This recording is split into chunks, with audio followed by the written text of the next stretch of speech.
Welcome to the Brave Healing Podcast, everybody. I'm Laura DeFranco, the CEO of Brave Healer Productions, where we have a mission to change the world one brave word at a time. Today, we're celebrating the birth of a new book, Find Your Voice, Save Your Life 2. This is a project from lead author Dianna Leeder. So a lot of leading in there, isn't there? And I want to start by saying a big thank you to Dianna for her vision and her mission for this book. Dianna wants to help women step up and share their stories, and in this instance, share them with the world in a much bigger way in terms of publishing a book. The women who are joining me today that you see in front of you are incredible, inspiring, powerful, and wise, and I am so excited to introduce you to them today. Welcome, ladies. How you doing? Good. Hi.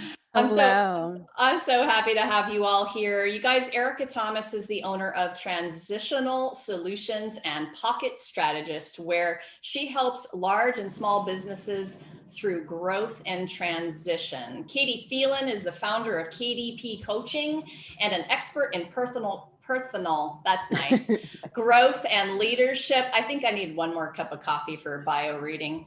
Development for individuals, teams, groups, and athletes ready to live each day with increased insight, alignment, and purpose.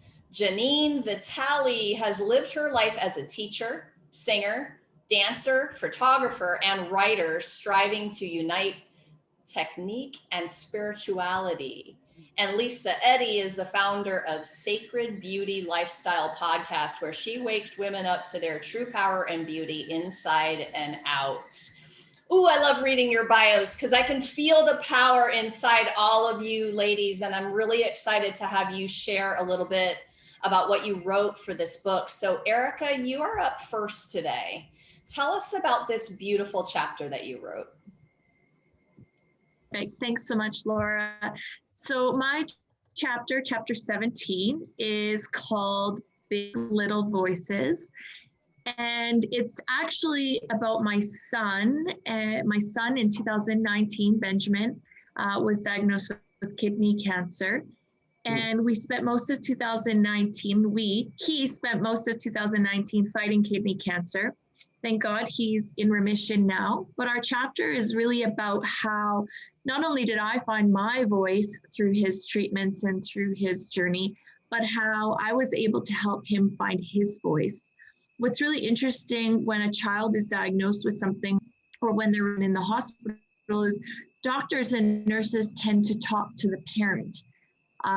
And more often they tend to talk to each other. You know, you'll have a group of doctors come into the hospital room and they're talking to each other and they're sort of sitting here kind of watching. Sometimes they talk to the parent, but rarely do they talk to the child. And when they do talk to the child, it's really more about like, so how's it going today, Benny? You know, how are you feeling? But when they're talking about their illness and they're talking about their treatment, they're really talking around them. And what I was finding is that when the doctors would leave the room is Ben would ask me all these questions and his nervousness and his anxiety levels would be really, really high. And so what I started doing is when the doctors would come in the room and would talk about his illness and would talk about the treatments and the things he would have to have done, is I would engage him and I would ask him with the doctors in the room, Ben, do you have any questions? Ben, do you understand what they're saying? Do you understand what hydration means? Do you understand what accessing your IVAD means? And so we started pushing the doctors to put it into terms that he could understand. And what I found is that when the doctors left the room, his anxiety levels were not as high. And he didn't love being poked by needles. He didn't love some of the treatments, but he understood it and he knew what to expect. He was less afraid. And so my chapter is a little bit less about me finding my voice because I've always had a very loud voice. And it's more about me helping him find his voice through his journey. And we continue to carry that forward. He has put on a seminar for our local children's hospital to the doctors about helping them talk to kids and using language that kids understand. So that's what my chapter is about. I loved your chapter for so many different reasons, but one of the big ones for me personally was that in a childhood with a lot of doctor's visits, and you guys know how you can only really look back and talk in retrospect here, right? But I wished that my mom especially had that bigger voice on my behalf in the doctor's office. And I want to be able to model this for my kids too, actually, at whatever age they are and whatever they're going through, even just a little routine visit. And I really loved the way you modeled it, the way you taught us in your chapter, the confidence that came through because you're infusing us with it at the same time, right? And I'll say a thank you to all of you really for stepping up in such beautiful ways to be those models of awareness. We're getting such juicy nuggets from your stories about how we can speak up in all of these different ways. But that, oh boy, Erica, that doctor's office for me, that one hit home. I know it does for a lot of people. What else do you want to say about that? Yeah, it's I think even as adults, I can't count the amount of times that I've been in a doctor's office and they say something and you're like, I don't truly understand what they're saying. But sometimes you don't have the time or the space or the confidence to ask those questions. And so then you leave with more questions than you had. And then what we always do is go to Dr. Google, which doesn't help any of us or any of our anxieties. And so I think that the biggest thing is just take that time and space to ask the questions. Watch, if it's for a child and you're there with your child, I would just say, watch the reactions and watch and see if they're understanding, because they understand a lot more than we give them credit for. You know, at the time he was 5 years old, and I think nobody expected him to be listening and nobody expected him to understand what was going on.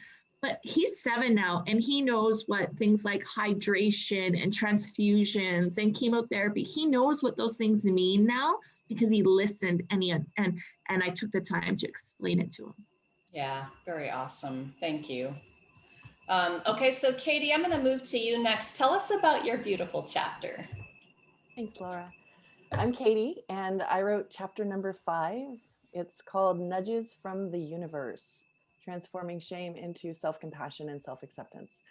And I tell this story through the lens of my corporate leadership career in biotech. And I share 3 pretty significant events that I know now were nudges. I call them nudges because they were moving me gently, sometimes not so, on my own journey of personal growth and healing. And from this place of really feeling less than, not good enough, the I'm not worthy, ...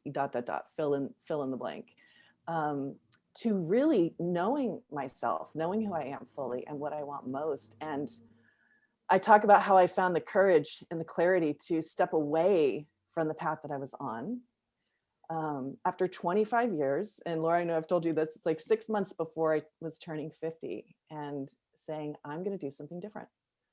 I am going to become a coach and live my life's purpose, which I know now was to support others in discovering or rediscovering who they are, what they want most, and to realize the vision that they've been craving that they may not even know, exists for them. And writing this chapter was a way for me to show others how I found my voice over time. I mean, it took a while, 25 years, and finally standing up and saying, I want something different. I want something more. The way that you talked about shame just mowed me over with gratitude, because this is something probably maybe in the top of the list of hard things to write about, especially when it has to do with your own. Want to talk about that for a minute? Yeah. Shame has been a dear friend, for a very long time. And what I learned, the biggest lesson I learned was to understand the physical cues, the physical experience of shame, and how it starts as a knot in my throat and would just grip me and take over. And now it's like, I feel that knot and I know it. I know what it is. So really kind of feeling like this huge weight was on me, and embarrassed and sad and alone. To, you know what, it's part of me. It's part of my experience, part of who I am. And so changing my relationship to it really has been the biggest lesson and the biggest growth for me. So y'all are giving us these beautiful windows into your scenes of your life, nuggets of awareness. In that awareness is a healing gift. And you all know that the writing process is healing for you all as a writer. And then to give that gift to the reader of that very personal awareness, I think you all stepped up so beautifully to do that. And I thank you again for saying yes to the challenge of doing that and then doing it so well. Janine, let's move to you. I want to hear about your beautiful chapter. Thank you. So I'm Janine Vitale, and I wrote chapter 25, which is the last one in the book, An Artist's Story Standing in Death's Doorway. And it's very dramatic, I suppose, title.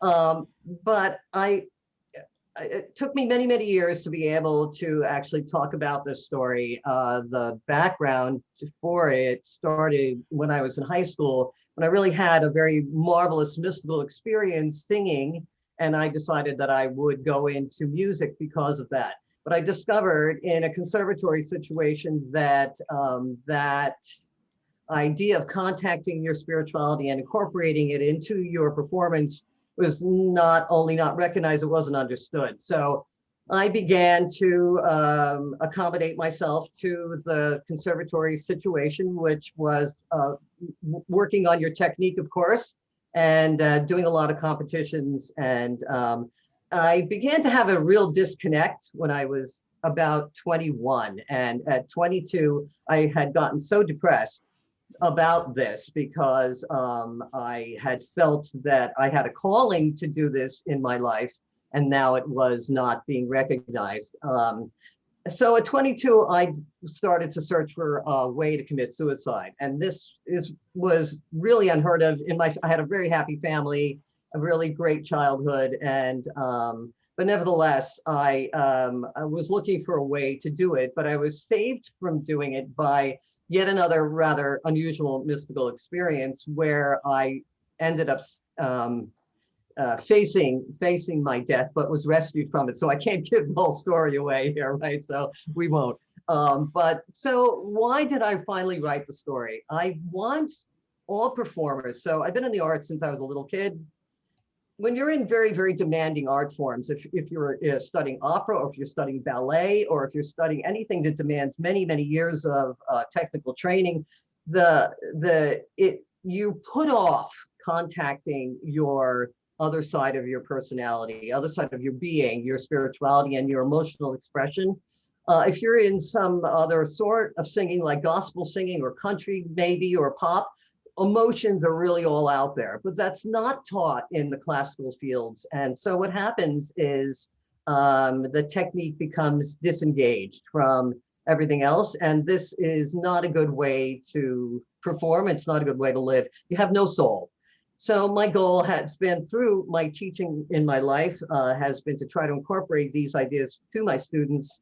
And whenever possible, if I've been a choir director or a dance director, I've tried to incorporate those things with my ensembles. But it's a real uphill battle. And but the other two things I did want to talk about, because I do face that these subjects in the story, is suicide. So I have to say, for anyone who's considering committing suicide, don't do it.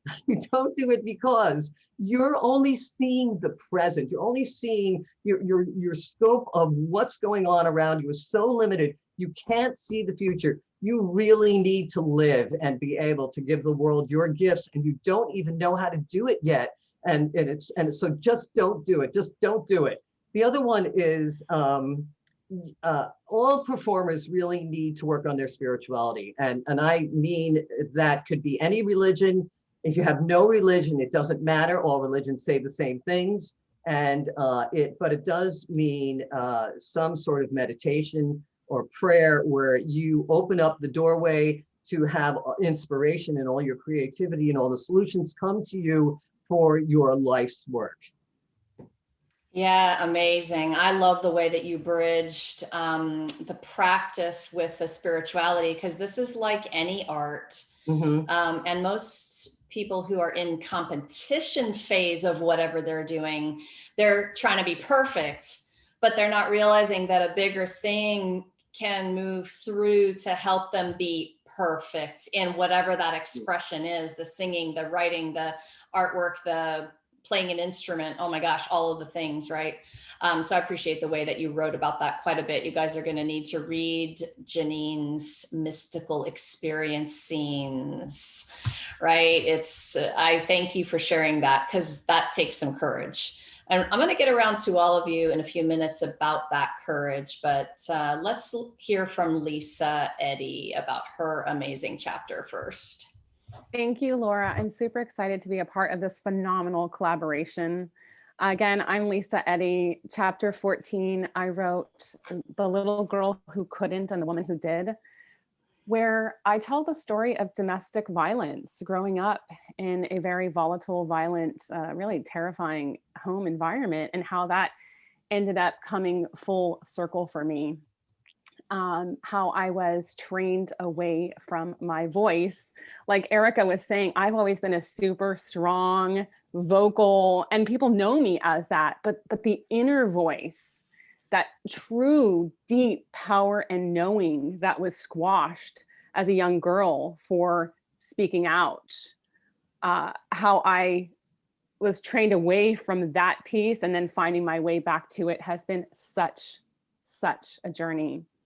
And like many of us, we're taught that sometimes as women, our voices, our opinions, or our needs are too much or too big or aren't as important as, and we're taught to just suck them up and swallow and conform in ways that we would never expect men to do. And I am not a man hater, do not get that twisted, but it's just what is. The patriarchy and the pendulum has swung, and now is the time. Now we are coming back to that happy middle ground where we can all rise and shine. And in fact, we can't do that without the divine feminine and the divine masculine as equals. So as a leader in the beauty industry for the past 25 years, I have worked with thousands of women and have found that so many powerful, beautiful, smart, kind, interesting, cool women are hiding instead of shining. And so I have been, which is funny and ironic, because I was sort of hiding in the treatment room. Think about it, like a dark facial room, helping these other women shine. And I was pouring so much into them, the teachings, the spiritual teachings, the hands-on healing and the beautification to help them find their voice and their path. And there was still a part of me so that wasn't doing that, because not only was it domestic violence, I believe that at the core of all domestic violence is narcissism, and that, controlling, dominance over, power over. And so I grew up with a very narcissistic father. And so unfortunately, that was what I sought out subconsciously my almost entire life until very recently, because it's so crazy how that gets so ingrained in us. And so I tell the story of me like having gone, from that little girl who couldn't to the woman who did, to reclaiming my power, and a study of myself and a bazillion women over all of these years, so that we can all learn to come back to our true power and beauty. Because I believe that beauty isn't just physical, right? And so if we're squashing any part of ourselves, if we're rejecting any part of ourselves, we're not really shining our true light. Like Marianne Williamson says, we are all meant to shine like children do. Oh my goodness, I got about a million ways to go off of what you just said. So important. I'll just make one comment that narcissism awareness is much better than it used to be, right? And like we're hearing this from all kinds of different angles at this point, which is really good because we're understanding it better, which makes us be able to look back at experiences in our childhoods and with the people that were around us, modeling everything and teaching us all these things. I think it's just really interesting to learn. I know that all of you, like me, are lifelong learners, and that awareness makes us badass. So this whole book is full of you, and that's the sandbox I like to play in because we're learning new things all the time. Lisa, I'm going to start with you for this next question that I'm going to get around to all of you with. And so people are at all kinds of different stages in terms of speaking up. I know that that's been quite a journey for me, lifelong journey. I believe it's about my awareness practice. And though through awareness of everything, thoughts and words and actions and feelings and sensations, I can make decisions about my voice. I could figure out what it meant and about sharing it, right? So how did the awareness practice play out for you on your personal journey? That's a good question. I've always been a seeker and a teacher, equal parts, right? And so I think you kind of covered how we start, and Katie said how we start to notice the sensations when we really can kind of trace things back. I mean, I have done all the healing therapies, so I think the awareness and the desire to be better now, and continuing to explore and to, am I answering the question? Yes. I mean, even desire to be and feel better. Yeah. Yes. Yeah. So a commitment. Yep. And I think, we're in it. We're in the practice. All of us are. And when you're in it and you're in it every day, maybe you don't realize how badass you are for being in it every day. Right? Yeah. What else do you want to say about that, Lisa? Yeah, I think you're right. I think that we all, especially someone like me who can be really hard on themselves. I think so many of us can, as overachievers can, we don't even recognize. So I think one of the things that I learned, 20 something years ago when I was starting some deep therapy was my healer at the time had me pretend like I was talking to somebody I love the most, surprise, which should be you, right? So I wasn't a mom at the time, so I would pretend I was talking to my niece. I think she even had me get a doll. And so I would reframe and be like allowing myself to rest. Just like, honey, of course you feel that. Look what you just went through. Go take a bath. Like, what would you say? Like that level of care for ourselves. Yes. Thank you for that. So Janine, talk about your journey with that awareness practice, and ladies, in terms of that finding your voice thing. So what would you say, Janine? Well, I think I'm a little older than everyone here, so but that does make a difference because you've lived through more things. I was struck down, I'm going to say, with a neuromuscular disorder when I was 28, 29. I was singing in Poland, actually, when it was still under communist rule. And I had to go home and recover. And I couldn't do anything, for a long time. I was in so much pain. I wore a neck brace for almost 10 years. And it effectively killed my performing. I could still sing, but I really had a tough time working myself back into actually singing, performing. In the meantime, I said to myself, I have to get better. And I decided that I would start dancing. So I'm not going to get into all of that, but it took away 50% of the pain. And that was a big deal. And that's what led me into sacred dance. So sacred dance became the next art form and became the first time that I said to myself, I am not going to allow myself to ever have the disconnect of technique and emotional expression ever happen again, or technique and spirituality ever happen again. So, and then while I was running my dance ensemble, my husband was diagnosed with ALS. So this was overwhelming, and he lasted almost 10 years. So at the end of that period of time, I had to start again, all over again, finding yet another voice. And that's when I decided that I would go into photography. So it's been each one has been, what do I say, joined to the last one. I've learned from the last one. And so that's what that's where I am, now I'm writing. So. I love how Janine just gave us permission to change our minds along the journey. And it's really important to understand that through the evolution, you might be inspired in a different way from a different aspect of voice than you were before. How lovely. Thank you, Janine. You're welcome. Katie, same question here on that awareness piece. Give us a nugget, little window into your process. Oh, I love this question because awareness is not something that came right away for me. Intuitively looking back, I realized that I was on my path to awareness, but the biggest thing for me is the body, the physical experience, and in the moment, because our heads, our thoughts, our emotions can be anywhere in time, but our bodies can only be in the present moment. And when I slow down and with intention, pay attention to what's happening in the moment and cue into my body, I start to realize and discern between what is and what is not real. Oh my God, I gotta pause you. So okay. Did y'all hear the nugget? Like, if we're in our thoughts, we can be anywhere, in the future, in the past, all over the frickin' place. And it's very chaotic in all of those places a lot of the time.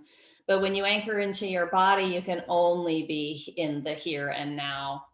If you are connecting, grounding, centering into the sensations of what that body is, I call it that language of the soul. There it is right there for you to hear. Right. Oh, Katie, don't get me started. This is one of my favorite topics ever. I know. And I have to just also add that I have been physical my whole life, competitive soccer player, 2/3 of my life, and a singer. I'm a singer-songwriter. So the physical, the vocal, like all of that. And it wasn't until I had a coach who taught me how to pause and slow down that I realized I have this powerful instrument, this powerful thing that just knows. And I finally have access to it. And I'm, in my chapter, I say my body speaks a different language, or had a different language, and I'm learning to speak it. Like I'm learning to really understand it. And yeah, that's for me, awareness is that's been everything for me. Yes. Amazing. Thank you. So Erica, what do you want to add to this little awareness chat here? So for me, it's interesting being a woman that's always had like a really strong voice, and I'm a control freak. I've always been in control in controlled situations. I remember the oncologist taking my husband and I into the room. It's like a small meeting room where we knew that he had cancer, but we didn't know the full diagnosis. And he started to tell us about it. And I just remember like being in this haze and having questions, but not really knowing what those questions were, and just feeling so out of control. And that day we got to take Ben home for a few days before his first chemo and radiations. And I remember going home and just bawling my eyes out and not knowing what to do and being so out of control. And after I had a good cry and a good meltdown, I said, enough. They gave me some documents on his treatment protocol, and I put together a binder, and I was going to keep track of his blood work, and I was going to know everything I could. And I became what we as moms to cancer kids, we call ourselves momcologists, because we learn everything and we build this awareness of what's going on. And it doesn't end when the treatment ends. That awareness continues, and I continue to watch Ben and understand what's going on. And we just, he's just actually been diagnosed with osteoporosis, which is likely from the treatment. but it was that awareness and that control and understanding what's going on with him, and me pushing the oncologist to say, what's going on? We need to find out why his feet are hurting and why this is happening. That now they're doing bone scans to check that out. But man, it's that awareness and that shift from like being in the room and just this haze of no control and being like, who is this person that's sitting here? This isn't me. Letting myself have the meltdown and then moving on it and building that. I think that was that sort of shift for me and that awareness. I love that because you have to give yourself permission to feel your own feelings. And then I say it about myself. I take my warrior woman by the hand and we go do the thing after we have given ourselves permission to feel. Yeah, that's amazing. Thank you, Erica. So I'm going to flip the switch a little bit with this next question for you all. And Katie, I'm going to start with you for this one. So you guys, storytelling is a form of powerful healing. And even in the form of journaling our stories, I believe we must move through them and move them out of us to the outside to clear some space. I say I write to feng shui my soul first, clearing some space to allow something else to move through, right? Kind of like decluttering on the inside. So Katie, what would you say, or what do you want to talk about in your own journey to encourage other women about sharing their stories in all forms? No, I can't swear, but I was going to say it feels effing amazing, truly, to release all of that. When I started writing my chapter, it's not what I started out writing. I started out writing something else, right? And then all of a sudden, and it's the nudges from the universe, because it's like, it just came to me. You know, I'm in that grounded space and really focused and really reflecting. And all of a sudden it was like, bam, oh my God, this is it. This is my journey. This is the story. And it's a little scary. I mean, when I started, you know, the introduction and sharing my chapter, you could probably sense the tenderness there. Like, I feel it. And my hope in sharing my story is that others can say, oh yeah, you know, maybe I feel that too. And she's saying out loud, maybe I could say it out loud. You know, joining your program, Laura, I didn't know I was going to write be an author in a book. You know, I just trusted that. And have that effect on people. Watch out, you guys. So can I say one other thing real quick? Just Please. real quick. Yes. And that is, you know, we were talking about awareness, and you asked from the perspective of voice and the courage, not only it took to write this, but also the courage it took to actually step away from my 25-year career to the unknown, just not knowing, but feeling deeply. There's a calling here. There's something pulling me. And so having the courage to just step into that. And now writing about it 4 years later, I mean, I encourage everybody, every woman and every man to really experience the true healing, you know, as you said, that comes from this. When Katie talks about that, it reminds me of something that I've really learned in the last few years. And that is that if you're sitting around waiting for the courage and clarity and confidence first, before you do the thing that scares you, it will never happen, because you won't feel those things first. It'll be through the leaping into that unknown discomfort zone and getting on the other side that you will then finally feel that courage and clarity and confidence, right? So y'all just do it. And I know in my own personal life, you know, I look back and at that thing that felt like the wall of fire at first. And if I just would have jumped sooner, I would have looked back and realized it was a millimeter thick, right? It wasn't as bad. The waiting and staring at it, that was bad. That's like a form of torture, right? I love that you're talking about the courage factor, Katie. Thank you. Erica, how about you in terms of encouraging women to share their stories? Yeah, I think it's, I know both for myself and for my son, Ben, You know, I think one of the last things I say in my chapter is that we heal by sharing. We continue to share our story, both through this book, and we've been interviewed by different news channels, particularly around Ben sharing with the doctors about how to talk to kids, and working with our local children's hospital to share his story through video. It helps us heal, but I'm really hoping that it helps others too. And I'm hoping that through this book and through some of the other things that I'm doing, that I can help give those parents a voice and tell them it's okay to have a voice. It's okay to speak up. This doesn't have to happen to you. You can be a part of the journey, and you can help shape what that journey looks like. Yes. Oh my gosh. By all means. I think there's a lot of intimidation when you walk into a world that you don't know anything about, and that makes you feel like you don't have a voice, because who are you to say anything about something you don't know anything about? But what you know something about is your kid. And that's something none of the rest of them know anything about. So I love the way that you talk about this. And thank you for sharing that story. So Lisa, how about you? Talk about how you would encourage others to share their stories. Why is this so important? This is such a juicy conversation. I'm loving this so much. I'm with you. I've always journaled, and I think that ends up being like source running through you. You're tapping into your higher self when you're letting the pen go to paper, right? Like the more you can get out, the more comes through, right? The more you can see. So I always leave a journal on the nightstand, and definitely recommend that for my clients. I also highly recommend journaling and telling your story while you're going through the process of it, because as I was writing this book, I'm currently walking through something that no mother should ever have to walk through, like horrific experience.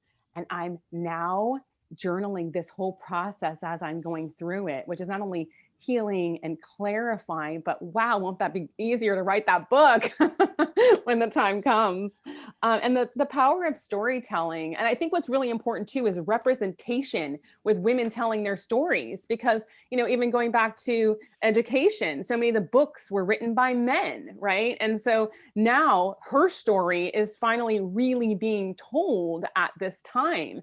So that does help give other women permission, and finding that voice and taking up that space definitely allows for the healing. And again, for other young girls and women to go, oh, I can do it too. Like I think Katie or someone else mentioned here.